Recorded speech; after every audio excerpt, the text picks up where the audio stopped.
రాష్ట్రంలో వ్యవసాయ ఉత్పత్తులకు భౌగోళిక గుర్తింపు తీసుకురావడానికి కొండా లక్ష్మణ్ హార్టికల్చర్ యూనివర్సిటీ ఫోకస్ చేసింది. ఇటీవల వరంగల్ చపాటా మిర్చికి జీఐ గుర్తింపు దక్కింది. దీంతో మరిన్ని ఉత్పత్తులపై శాస్త్రవేత్తలు దృష్టి పెట్టారు.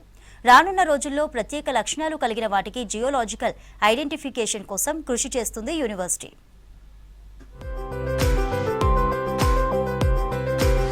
రాష్ట్రంలో పండే ప్రత్యేక వ్యవసాయ ఉత్పత్తులు ఇప్పుడు జాతీయ, అంతర్జాతీయ గుర్తింపు వైపు దూసుకెళ్తున్నాయి. భౌగోళిక గుర్తింపు కోసం పోటీ పెరిగింది. వరంగల్ చపాటా మిర్చికి జీఐ ట్యాగ్ లభించింది. దీంతో బాలానగర్ సీతాఫలం, ఆర్మూరు పసుపును జీఐ ట్యాగ్ కోసం దరఖాస్తు చేశారు అధికారులు.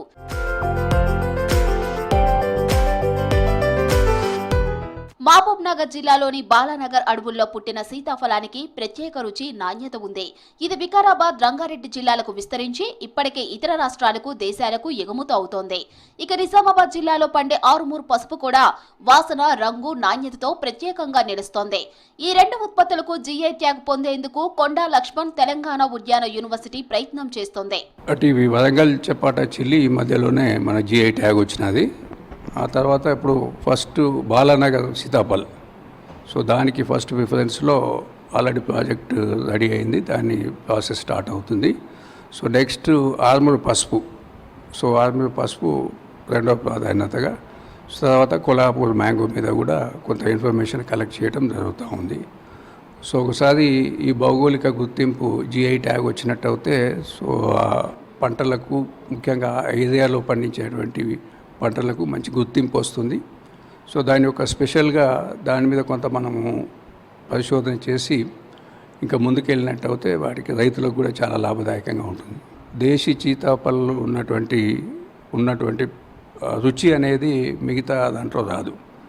అందులో ఈ సీతాఫలం అనేది మిగతా ఇప్పుడు హైబ్రిడ్ రకాలు కానీ వేరే రకాలు చూసినట్టు అయితే, సో దాంట్లో చీడపీడలు ఎక్కువ రావడానికి అవకాశం ఉంటుంది.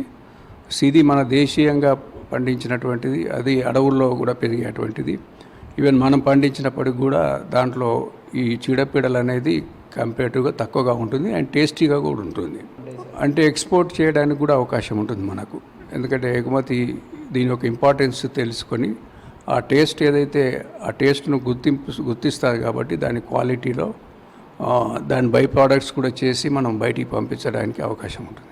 నాబార్డ్ సహకారంతో బాలానగర్ సీతాఫలం, ఆర్మూర్ పసుపు కోసం జీఐ ట్యాగ్ దరఖాస్తు చేయడానికి అధ్యయనాలు చేపట్టారు. మొక్కల లక్షణాలు, సాగు విస్తీర్ణం, భౌగోళిక పరిస్థితులు వంటి అంశాలపై యూనివర్సిటీ శాస్త్రవేత్తల బృందం విశ్లేషణ చేస్తోంది. మరోవైపు కొల్లాపూర్ మామిడి, జగిత్యాల పొడుగు బీరకాయలు, నల్గొండ పచ్చడి దోసకాయలు, నిజామాబాద్ గుత్తి బీరకాయలు వంటి అనేక ఉత్పత్తులు కూడా జీఐ ట్యాగ్ దిశగా పరిశోధనలు చేస్తామని తెలిపారు యూనివర్సిటీ అధికారులు. రైతుల PPF plant variety protection rights అని రైతులకు ఉంటుంది. సో వాళ్ళు ఏదైతే పండించినటువంటి పైర్లు ఏదైతే ఉంటాయో రకాలు కానీ వాటిని వాళ్ళు మన రిజిస్టర్ చేసుకోవడానికి పీపీఎఫ్ఆర్ కింద పని చేసుకోవచ్చు.